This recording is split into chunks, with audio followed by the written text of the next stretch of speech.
En este video vamos a terminar el tema de maderas y vamos a comenzar hablando acerca de la humedad, que es un asunto sumamente importante en relación al uso de la madera en la construcción. El contenido de humedad influye sobre todas las propiedades de la madera. El agua puede encontrarse en las cavidades celulares como agua libre o en las paredes celulares, adherida a las mismas por enlaces tipo puente de hidrógeno. El contenido de humedad para el cual las cavidades celulares están vacías, es decir, los huecos dentro de las células están vacíos, pero las paredes celulares contienen la mayor cantidad posible de agua, se llama punto de saturación de las fibras. Y generalmente el porcentaje de humedad para este punto de saturación está entre el 27 a 30% dependiendo de la especie. Vamos a analizar un poquito más a profundidad esto.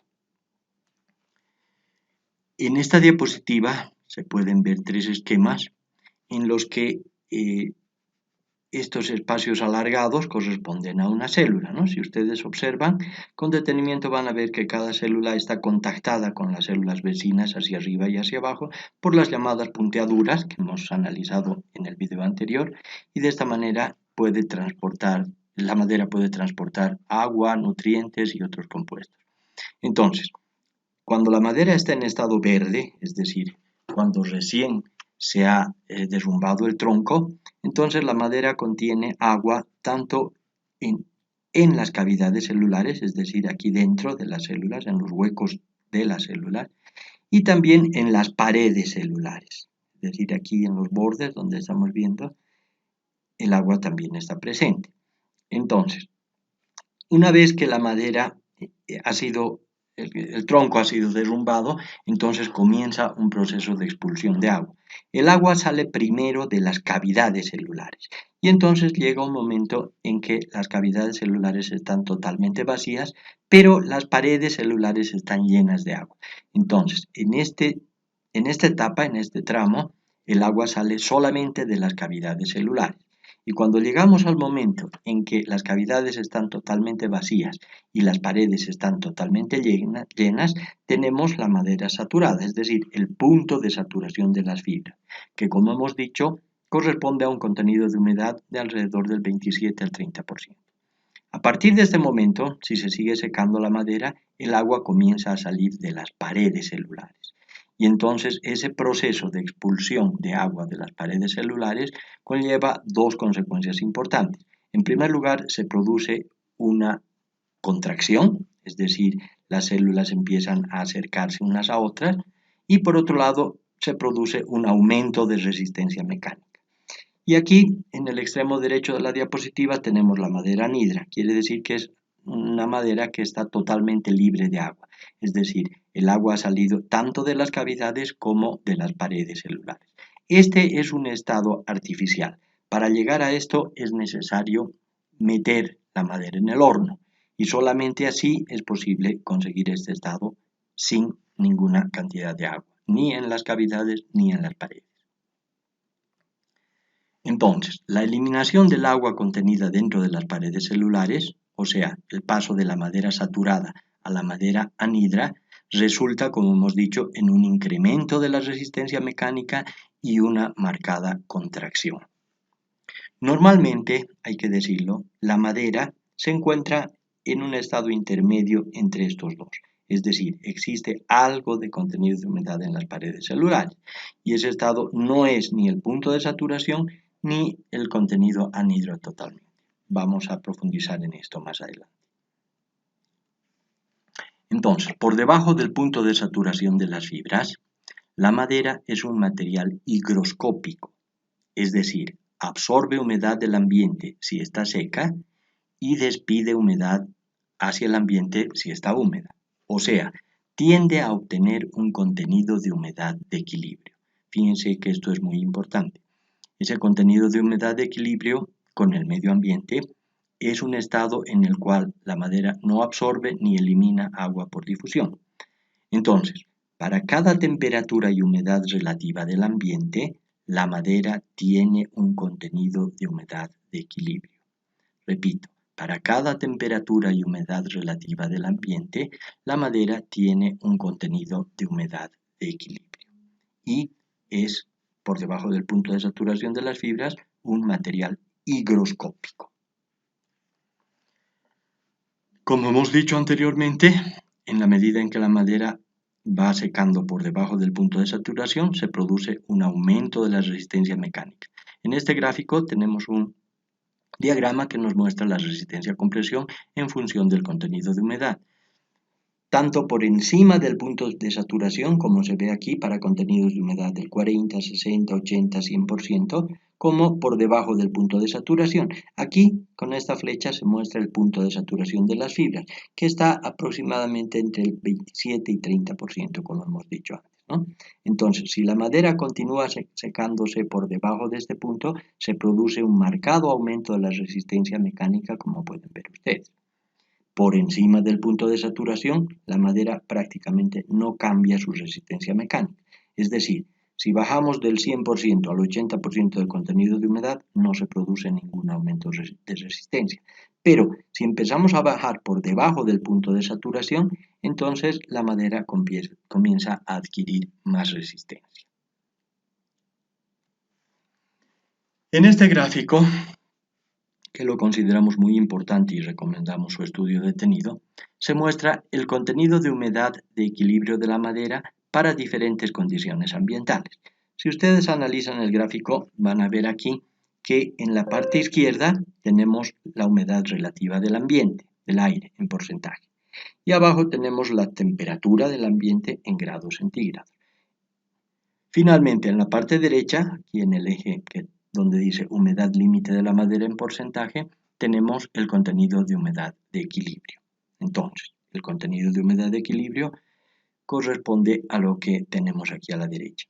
Entonces, si ustedes se fijan, si asumimos una temperatura ambiente de 15 grados centígrados y una humedad relativa del 30%, que puede ser un estado bastante lógico en el invierno, en la parte occidental de nuestro país, entonces eso nos indica para 15 grados centígrados y 30% de humedad que la madera se va a equilibrar más o menos con un 6 a 7% de contenido de humedad. Entonces, la humedad de equilibrio de la madera corresponde a este porcentaje para esas condiciones ambientales, 15 grados centígrados y 30% de humedad. En cambio, si nosotros estamos en un lugar tropical, digamos que con 30 grados de temperatura y una humedad del 80%, entonces vamos a ver que el contenido de humedad de equilibrio es mucho mayor, estará entre el 18 y 19%. Obviamente que esto no es absolutamente fijo. Este gráfico se ha hecho para estudios en algunas maderas, generalmente maderas resinosas, ¿no? Las que hemos llamado coníferas. Pero esto nos sirve para ilustrar lo que acabamos de explicar, es decir, que la madera es un material higroscópico y que entra en equilibrio con el medio ambiente. Entonces, como dijimos en la anterior diapositiva, para cada humedad relativa del ambiente y temperatura, la madera, tiene un contenido de humedad de equilibrio donde no absorbe ni desprende agua por difusión. Entonces, ¿qué significa esto? Fíjense que es muy importante.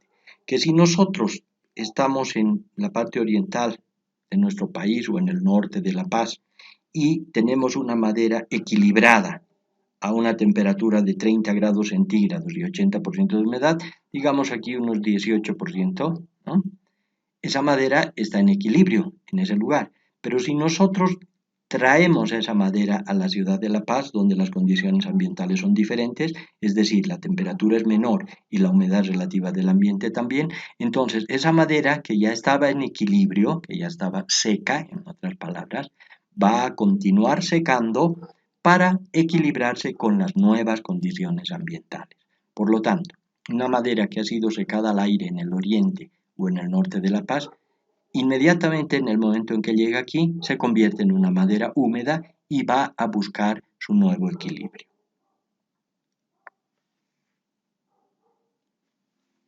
Aquí tenemos en esta diapositiva los diferentes contenidos de humedad de equilibrio en la ciudad de La Paz, Fíjense que con la variación de las condiciones ambientales a lo largo del año, se produce también una variación en el contenido de humedad de equilibrio en un mismo lugar. Como ustedes saben, aquí los meses de enero y febrero, en la ciudad de La Paz, tenemos mayor contenido de humedad, son meses lluviosos, donde la humedad aumenta, y entonces en este tiempo se observa aquí cómo el contenido de humedad de equilibrio es mayor en la ciudad de La Paz. Fíjense que todo esto es para la ciudad de La Paz.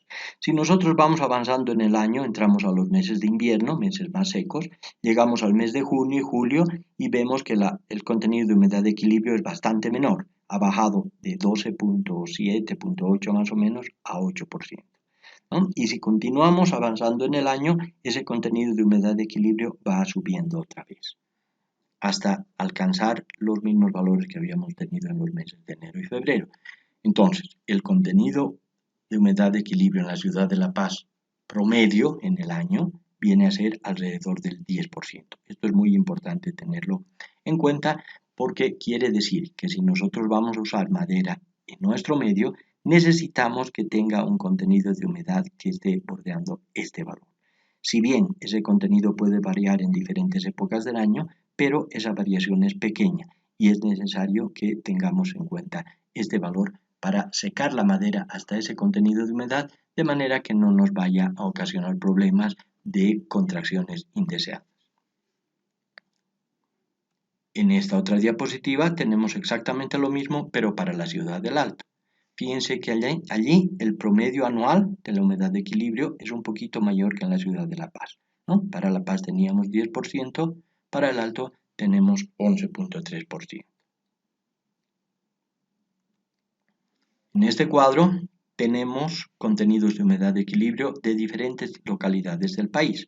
Aquí tenemos para el departamento del Beni, para el departamento de Cochabamba, de Chuquisaca, etcétera, etcétera. Y fíjense, eso hay que hacerlo notar aquí, en este cuadro cada una de estas columnas corresponde a un mes del año.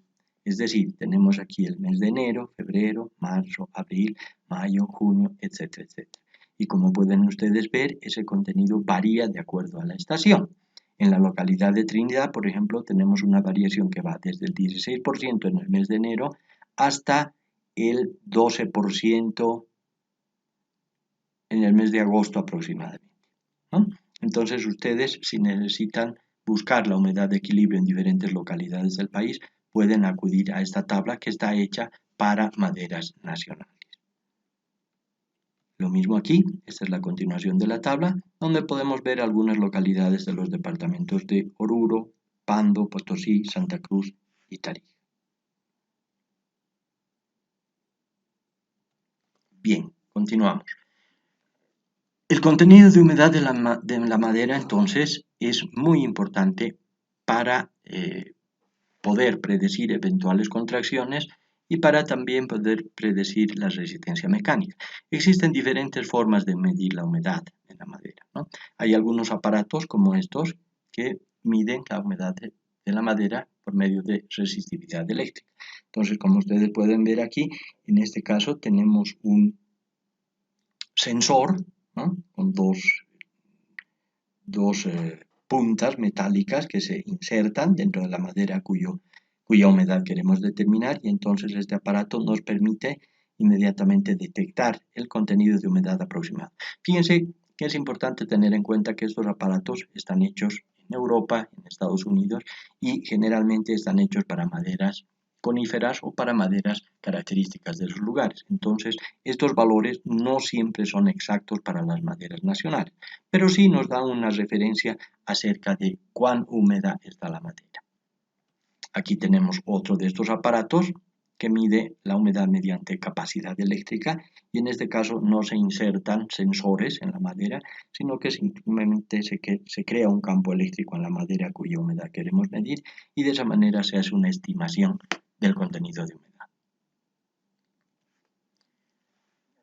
Como ustedes comprenderán, entonces, es muy importante el secado de la madera. Este es un proceso necesario para mejorar las propiedades tecnológicas y sobre todo la estabilidad dimensional, porque como hemos dicho antes, en la medida en que la madera va secándose por debajo del punto de saturación de las fibras, se produce contracción. Entonces, la madera seca tiene menor peso, mayor resistencia mecánica, mayor estabilidad dimensional, mayor durabilidad ante el ataque de agentes biológicos, hongos e insectos principalmente, proporciona mayor aislamiento térmico y acústico y proporciona también mayor facilidad para el tratamiento con preservantes, pinturas, barnices, etc. El secado puede ser natural, es decir, dejar la madera al aire, lo cual es más sencillo y económico, pero requiere mucho tiempo y ambientes adecuados, o puede ser artificial, que es más costoso, pero es más rápido y se realiza en hornos especiales. En Bolivia, en general, se usa más el secado natural por el costo y hasta hace 30 años era prácticamente el único método de secado. Algunas especies de maderas tardaban hasta un año en secar. Es el caso de los sotos y los quebrachos, que son maderas muy duras que tenemos en el Chaco boliviano sobre todo, que son ejemplos de las maderas más densas que hay en el mundo. Recién es a partir de la década de 1980 que comienzan a instalarse en Bolivia cámaras de secado artificial, es decir, hornos de secado. Debido a las innegables ventajas del secado artificial, este se ha generalizado y propagado mucho y actualmente se cuenta con alrededor de 200 cámaras de curado en 6 de los 9 departamentos del país.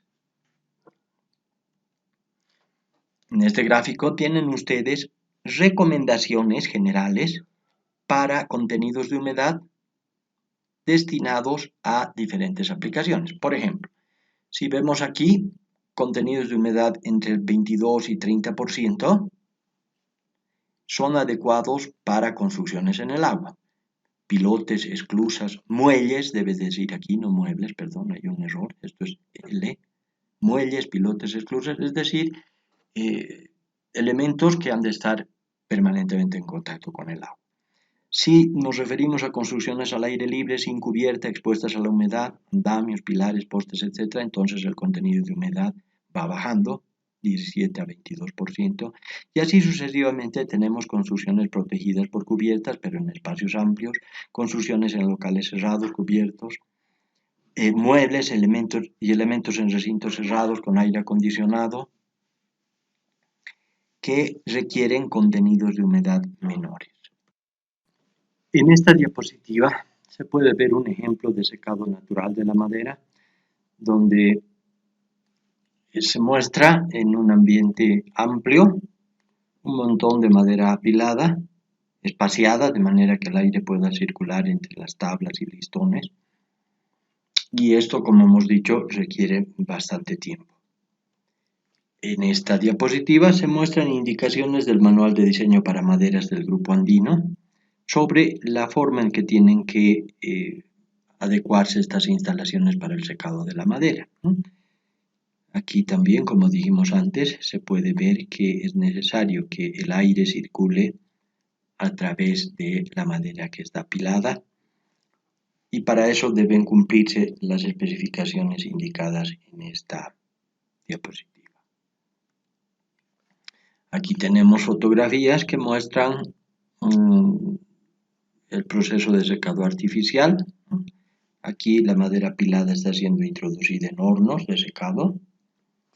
Y aquí se muestra cómo el aire tiene que circular a través de los listones, de manera que el secado sea paulatino, controlado y no se produzcan deformaciones indeseadas en los elementos. Entonces, el secado de la madera puede dar lugar a una serie de defectos en función de la especie y las diferencias entre la contracción longitudinal, radial y tangencial, que como hemos dicho, son ocasionadas por la anisotropía de ese material. Se recomienda que los elementos estructurales se elaboren con madera seca a un contenido de humedad de aproximadamente el 12 y 15% antes de usarla. Esto dependerá del sitio donde va a ser emplazado el elemento. Además, se recomienda que las piezas para material estructural presenten de preferencia corte radial. Si ustedes recuerdan, habíamos mencionado en una diapositiva de un video anterior la diferencia entre el corte radial y el corte tangencial. El corte radial es preferible para los elementos estructurales porque es más estable. Esto lo vamos a ver un poquito más profundamente más adelante. Aquí pueden ver ustedes en esta diapositiva los defectos originados por el secado de la madera. Aquí se puede ver piezas tomadas de diferentes partes del tronco y como pueden ver aquí tenemos un corte tangencial, aquí también, y aquí tenemos un corte radial. Aquí se puede observar cómo el corte tangencial se deforma mucho más que el corte radial, por lo tanto este corte radial es más deseable que el corte tangencial. Pero hay que hacer notar también que son pocas las piezas de corte radial que se obtienen de un tronco. La mayoría de ellas han de ser de tipo tangencial. Aquí hay ejemplos de encorvaduras, torceduras, arqueaduras, abarquillados, que son diferentes formas de deformaciones que adquieren las piezas cuando el secado no ha sido cuidadoso y se ha producido pérdida de humedad por debajo del punto de saturación de las fibras. Vamos a hablar un poquito ahora acerca de la densidad de la madera. La densidad es una función del espesor de las paredes celulares. A mayor densidad, mayor resistencia. La densidad aumenta con el contenido de humedad y puede ser muy variable. En general, hay un muy amplio rango de densidades en los diferentes tipos de madera y se puede decir que están entre 176 y 1230 kilogramos por metro cúbico. Se definen varios tipos de densidad, ¿no? La densidad básica, que es la menor de todas, relaciona el peso seco del material, peso completamente seco, entre el volumen verde. Entonces, tenemos el menor de los pesos entre el mayor de los volúmenes. Esta densidad básica es la más importante, es la que se utiliza para aplicaciones tecnológicas y por eso deben ustedes recordarla. Repito, la densidad básica es el peso seco, el menor de los pesos, sobre el volumen verde, el mayor de los volúmenes. Y esta es la que tiene más aplicaciones tecnológicas. Podemos definir la densidad aparente, que es el peso seco entre el volumen seco a una temperatura o a un contenido dado, la densidad verde, que es el peso verde entre el volumen verde, etcétera, etcétera. Como ya se indicó anteriormente, el secado de la madera por debajo del punto de saturación implica una contracción. Pero en vista de que la madera es anisotrópica, esa contracción no es homogénea, como lo hemos mencionado también en una diapositiva anterior. Si ustedes ven este listón, que como ven es un corte tangencial de madera húmeda, entonces cuando esta madera se seque, la contracción ha de ser diferente en los diferentes sentidos. Fíjense que en este sentido, que es el sentido tangencial, habrá una mayor deformación que en este otro sentido, que es el sentido radial. Entonces, la contracción no es homogénea y precisamente este es el motivo por el que hay que tener cuidado en el secado y hay que procurar trabajar con madera seca, porque de lo contrario, debido a la anisotropía, el secado puede producir defectos ya que no es uniforme, es diferenciado de acuerdo a la dirección debido a la anisotropía de la madera. Aquí tenemos un ejemplo de madera que tiene el mismo contenido de humedad, pero en la medida en que la madera, el contenido de humedad de la madera es mayor al contenido de equilibrio, entonces la madera se contrae. Cuando el contenido de la madera es menor al contenido de equilibrio, entonces la madera se hincha. Entonces, la adquisición y pérdida de humedad puede producir contracciones e hinchamientos. Eso se llama movimientos estacionales por el cambio de contenido de humedad. Esto lo hemos mencionado también en una diapositiva anterior. Entonces, la variación volumétrica de la madera en función del contenido de humedad es lo que llamamos contracción. Por debajo del punto de saturación de las fibras, la madera se contrae en los tres sentidos, pero más en los sentidos tangencial y radial. En esta gráfica podemos ver que la contracción en el sentido longitudinal es prácticamente nula, es muy pequeña. En cambio, la contracción en el sentido radial, que es esta segunda línea, es bastante mayor. Y la contracción en el sentido tangencial es casi el doble de la contracción radial. Eso lo veíamos también en esta diapositiva, ¿no es cierto? Esta contracción tangencial es bastante mayor que la contracción en sentido radial. Eso se vuelve a ilustrar aquí.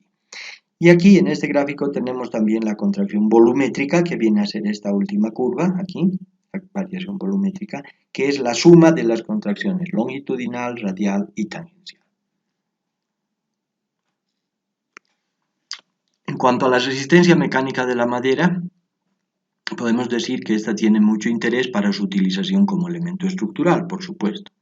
En vista de que es un factor fuertemente afectado por la anisotropía, se debe tener muy en cuenta la dirección de aplicación de los esfuerzos con relación a la dirección del grano. El grano viene a ser el sentido o la orientación de las células. La madera se astilla cuando se destruye debido precisamente a esa su estructura fibrosa que hemos analizado en el video anterior.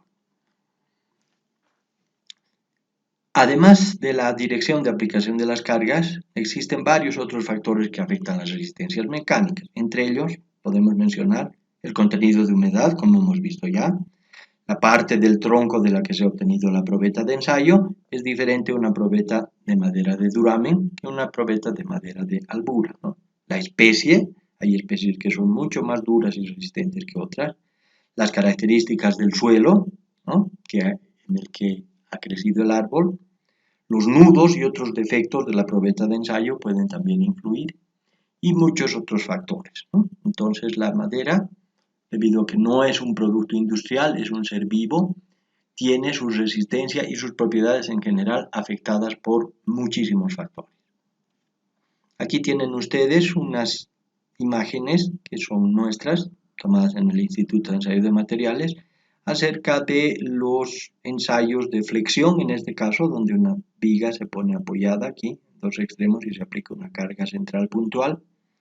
El ensayo de compresión paralela a las fibras, donde se está aplicando la carga en este sentido, en el sentido paralelo a la dirección de las células o las fibras, como se llama.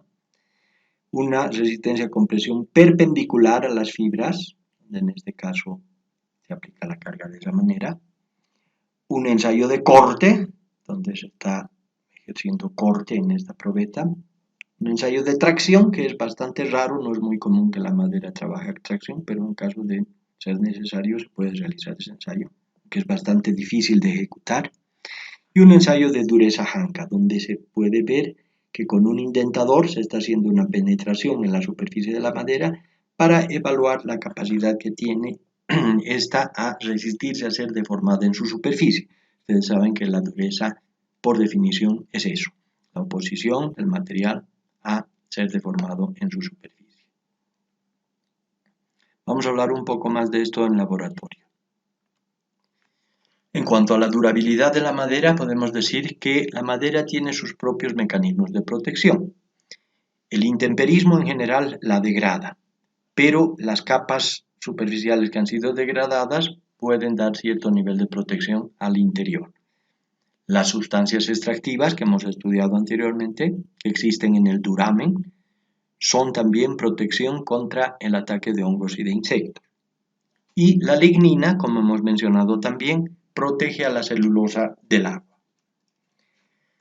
En cuanto al ataque del fuego, la madera cuando se está quemando, emite gases volátiles que bloquean y retrasan un poco el calentamiento, evitando la ignición hasta temperaturas de alrededor de los 250 grados. Entonces, si bien la madera es un material que se degrada, de acuerdo a las especies puede haber un mayor o menor grado de protección contra los efectos nocivos del intemperismo, de los ataques biológicos y del fuego. Para mejorar esa resistencia a los agentes agresivos, la madera puede ser procesada. Como hemos visto ya, la madera no procesada tiene varias deficiencias. Es variable, es anisotrópica, es proclive a contracciones diferenciadas y además es disponible en dimensiones limitadas.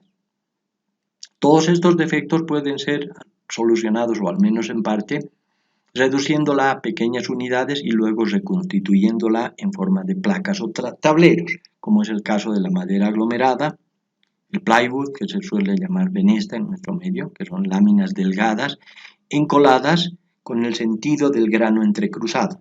Es decir, se pone una lámina con el sentido de un grano en una dirección y la siguiente lámina con el sentido del grano en la dirección perpendicular. O como el caso del finger joint, que son pedazos encolados, y aquí literalmente finger joint quiere decir unión tipo dedo, como vamos a mostrar en las siguientes diapositivas, ¿no? Aquí tenemos ejemplos del plywood, que es el nombre internacional de un tablero formado por un número impar de láminas delgadas de madera encoladas de manera que la dirección quede intercalada, como hemos mencionado ya para la venesta. En Bolivia, la venesta o madera contrachapada tiene 3 láminas, ¿no? Existen también otros productos con mayor número de láminas. Generalmente se les llama contrachapados, ¿no? Tableros. Tenemos aquí el caso del finger joint, donde, como pueden ver ustedes, se hace un corte especial en la madera, de manera que la superficie de encolado sea incrementada. Y entonces se pueden utilizar pedazos pequeños, como ven ustedes aquí en esta figura, ¿no? Pedazos de tablas pequeños que han sido encolados con esta unión tipo finger joint para constituir vigas y tableros de mayores dimensiones. Entonces, de esta manera se pueden aprovechar piezas que de otra manera serían desperdiciadas para hacer elementos de mayores tamaños. Fíjense que todos estos procesamientos, ¿no?, nos permiten reducir la anisotropía y además elaborar piezas de mayor tamaño. Aquí tenemos el caso de paneles de partículas aglomerados, que son paneles hechos a base de astillas de madera y acerrín, que son previamente secados y mezclados con colas para formar capas delgadas que luego son prensadas a elevadas temperaturas. Esos tableros pueden tener diferentes tipos de acabado. Aquí tenemos algunos paneles de fibras también. En este caso se utilizan fibras más pequeñas y no astillas de mayores dimensiones, como hemos visto en la diapositiva anterior. Estos tableros pueden tener muchos tipos de acabado. La preservación de la madera. Hemos visto que la durabilidad natural de la madera es bastante limitada, pero se puede incrementar mediante procedimientos artificiales. La preservación de la madera se realiza mediante la aplicación de sustancias sólidas disueltas con solventes. Hay muchos productos industriales que nos sirven para este propósito. No es el objetivo de nuestra materia profundizar en esto, pero es bueno que ustedes tengan una noción al respecto. Estas sustancias artificiales se introducen para modificar la composición química de la madera, haciéndola menos apetecible para los organismos que la atacan. Uno de los agentes que más ataca la madera, que es muy difundido, son las termitas, ¿no?, que son organismos vivos, insectos, que producen un alto grado de deterioro en la madera. Es bueno decir aquí que cuando una madera ha sido atacada por termitas, prácticamente es imposible curarla completamente. Se puede retrasar la acción devastadora de estas criaturas, pero en ningún caso es posible eliminarla totalmente. En Bolivia se calcula que existen aproximadamente 200 especies de maderas. De estas 200, las más comerciales son el cedro, la maramacho, el ochó, el roble, el tajibo, el gabún, el almendrillo y varias otras que vamos a mencionar un poquito más adelante en este video. En Bolivia se explota mucho la madera para la exportación y también hay mucho material que sale de contrabando, lamentablemente, por el escaso control que hay en nuestras fronteras. Existen algunas plantas industriales que procesan madera para elaborar venesta, parquet, machimbre, elementos de carpintería blanca, muebles, etc. Pero todavía se encuentra mucho material traído del exterior en el mercado. Como hemos dicho ya, el contrabando a los países vecinos es un grave problema que ocasiona la pérdida de algunas de las mejores especies maderables de nuestro medio. Debe saberse que aquí en Bolivia tenemos algunas de las especies más duras del mundo. Como decíamos, es el caso de los sotos, los quebrachos, el urundel, conocido normalmente como cuchi en nuestro medio, y muchas otras especies más. Es notable el caso de las misiones jesuíticas en el oriente de nuestro país, sobre todo en la Chiquitanía, donde se pueden ver hermosas construcciones de iglesias hechas con algunas de las especies más duras que se encuentran en nuestro país. Estas imágenes corresponden a la iglesia de Concepción, una de las misiones en la Chiquitanía boliviana, una de las misiones jesuitas. Como ustedes saben, los jesuitas desarrollaron un trabajo importante de civilización, entre comillas, de los pueblos del oriente boliviano, hasta aproximadamente el 1770 y tantos que fueron expulsados. Y en esa actividad, entonces, aparte de construir estas iglesias, desarrollaron un montón de actividades culturales, ¿no? Como la música, la escultura, etc. Y esto no es nada más que un ejemplo de la arquitectura que dejaron los jesuitas en nuestro país. Esta es una de las más bellas iglesias de la Chiquitanía Nacional. Pueden ver aquí las columnas que tanto en el exterior como en el interior de la iglesia están hechas de madera cuchi y han sobrevivido al tiempo pese a que han pasado tantos años, ¿no? Algunos factores que limitan la expansión de la industria maderera en Bolivia son los siguientes, hay que mencionarlos para tomarlos en cuenta. Está la inaccesibilidad de las zonas madereras, muchas de ellas sin caminos que puedan permitir el acceso a ellas, la escasez de plantas industriales, los riesgos de incendios, los elevados costos de los seguros, el riesgo de la destrucción por insectos, termitas, hongos, etc., la falta de reglamentación para el buen uso de la madera, la falta de control de calidad de la madera comercializada. Aquí en nuestro medio prácticamente no se hace control de calidad, la falta de mano de obra calificada en la industria maderera, las pocas investigaciones para aprovechar las especies no comerciales. Hay que decir que de lo poco que se ha hecho, algo se ha hecho en el Instituto de Ensayos de Materiales. Lo vamos a nombrar un poquito más adelante. La falta de promoción para divulgar las especies poco aprovechadas y sus aplicaciones. Muchas veces algunas especies muy valiosas en nuestro país son utilizadas como leña, ¿no? A nivel internacional se puede decir que una de las especies más valoradas es la llamada teca, que es originaria del sudeste asiático, de Tailandia, Indonesia, de por ahí. Esa madera, la madera teca, es una de las más valiosas a nivel mundial y no es porque sea ni la más dura, ni la más bella, ni la que crece más rápido, nada de eso. Pero es una madera que concentra entre sus particularidades algunas de estas propiedades. Es decir, es bastante bella, es bastante resistente, es muy estable dimensionalmente, es relativamente fácil de trabajar, crece con relativa rapidez comparada con otras especies, etc. Entonces, para que una especie maderable sea debidamente valorada en el mercado internacional, es necesario que reúna una serie de factores que la hagan apreciable y comercialmente utilizable.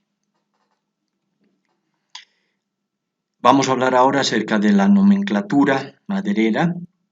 En nuestro medio se le llama grueso o espesor a la parte angosta de la sección y esta dimensión se da en pulgadas. Se denomina ancho a la parte ancha de la sección, también se utilizan pulgadas para esto, y entonces escuadría viene a ser la relación entre el espesor y el ancho. Por ejemplo, un tablón de escuadría 2×6 quiere decir que tiene 2 pulgadas de espesor y 6 pulgadas de ancho. El largo generalmente viene dado en metros lineales. Entonces, por ejemplo, un listón es una pieza de 2×2 o de 2×3 pulgadas. Una tabla o tablón es una pieza de 2×4, 2×5 o 2×6 pulgadas. Y una viga ya tiene dimensiones mayores a las indicadas. Es importante que ustedes conozcan la medición comercial de la madera en la construcción. Y no solo en la construcción, en general en nuestro medio se utiliza el pie cuadrado o pie tablar. Esto equivale al volumen de una pieza de 12 pulgadas por 12 pulgadas por 1 pulgada, es decir, un pie por una pulgada. Entonces, para hacer las transacciones comerciales se debe reducir las piezas a pies cuadrados, porque el precio se suele dar en función de la cantidad de pies cuadrados. Por ejemplo, 5 listones de 3 metros de largo y una escuadrilla de 2×3 pulgadas se convierten en 25 pies cuadrados mediante el siguiente procedimiento. Si tenemos 3 metros de largo para los listones, podemos apreciar que eso es aproximadamente 10 pies. Entonces, haciendo ese redondeo y poniendo en lugar de 3 metros 10 pies, tendríamos los 5 listones por 2 pulgadas de espesor, por 3 doceavos, que viene a ser una parte de uno de los pies, ¿no? Y 10 pies de longitud. Haciendo esta multiplicación tenemos 25 pies cuadrados. Entonces, esta es la cantidad de listones. Aquí tenemos el espesor en pulgadas y aquí tenemos las otras dos dimensiones en pies tablares. Como son solo 3 pulgadas, tenemos 3/12 de pie. Y en este caso tenemos 10 pies. Eso hace un total, repito, de 25 pies cuadrados.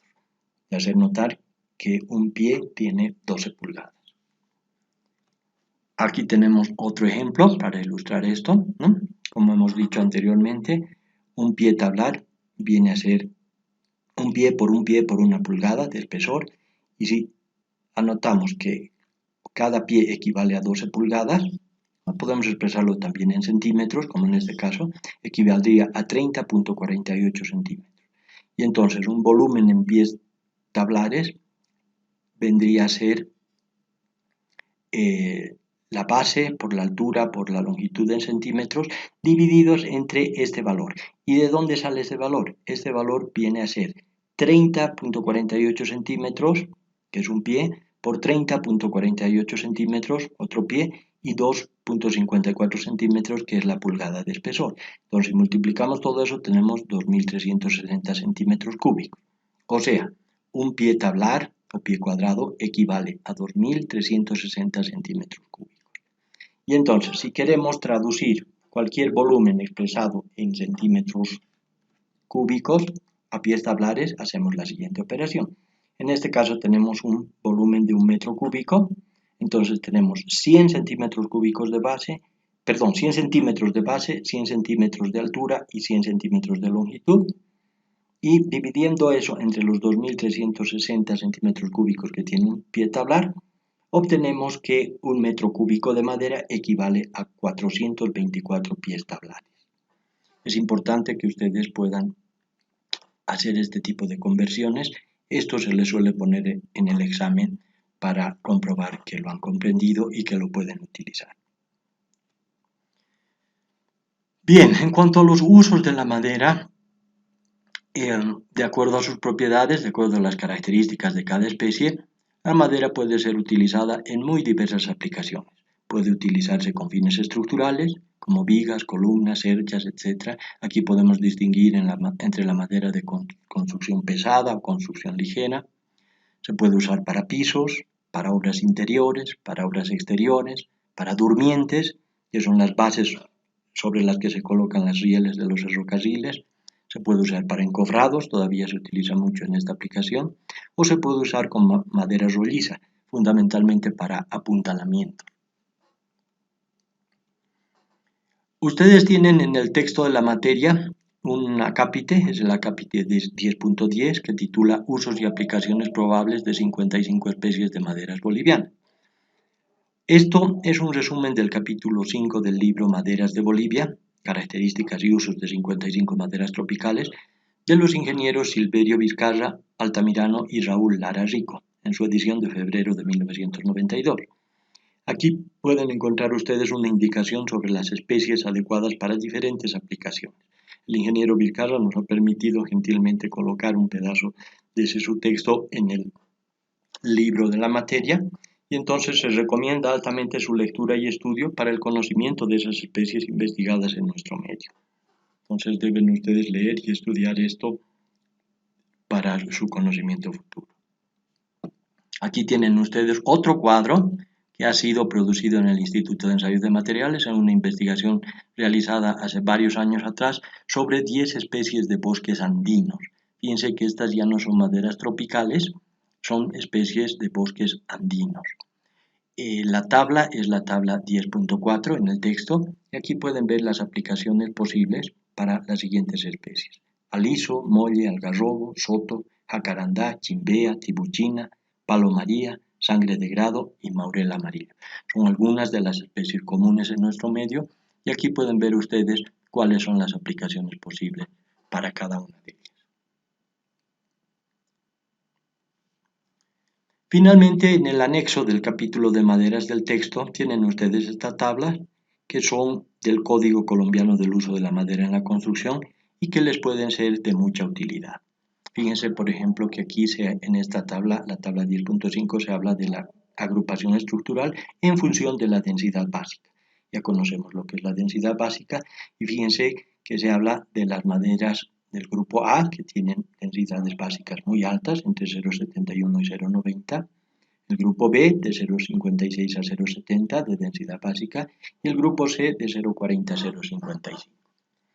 Tienen también ustedes en el texto la tabla 10.6, que es la que nos da esfuerzos admisibles para diferentes tipos de esfuerzos de acuerdo al grupo estructural, que hemos definido ya en la tabla 10.5. Entonces, fíjense, aquí tienen ustedes valores de esfuerzos que son utilizables en el cálculo. De hecho, cuando uno ensaya las especies nuestras, va a ver que los valores son mucho mayores que los que están mostrados aquí. Pero, en vista de que hablamos de esfuerzos admisibles, aquí hacemos referencia a que se debe trabajar con valores mucho más conservadores para tener la seguridad de que no van a haber problemas en el momento en que la madera esté siendo utilizada con ese fin, ¿no?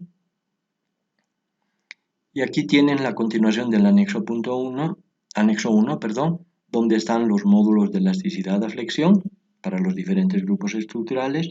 Y finalmente tenemos la tabla 10.8, donde se indica una variación de las propiedades mecánicas para una variación unitaria del contenido de humedad. Fíjense ustedes que si el contenido de humedad aumenta en estas unidades porcentuales, si el contenido de humedad aumenta en una unidad porcentual, entonces esta es la variación en las diferentes propiedades. Para el caso de flexión, por ejemplo, cuando la madera aumenta su contenido de humedad en 1%, disminuye su resistencia a flexión en 4%. Es así como debe interpretarse esta tabla. Esto lo vamos a abordar un poquito más en detalle en los laboratorios. Finalmente tienen aquí ustedes una tabla donde se muestran especies de madera con diferentes pesos específicos básicos o densidades básicas, que viene a ser lo mismo, ¿no? Entonces, la utilidad de esto es la siguiente. Si ustedes en algún caso requieren utilizar un cierto tipo de especie especificada en una especificación técnica, entonces se pueden elegir especies alternativas en función del peso específico básico o la densidad básica, que es lo mismo. Entonces aquí tienen ustedes esa tabla como en la última parte del capítulo de maderas del texto. Esta tabla también ha sido extraída de maderas de Bolivia, de los ingenieros Silverio Vizcarra y Raúl Lara. Bien, con esto hemos terminado el capítulo sobre madera.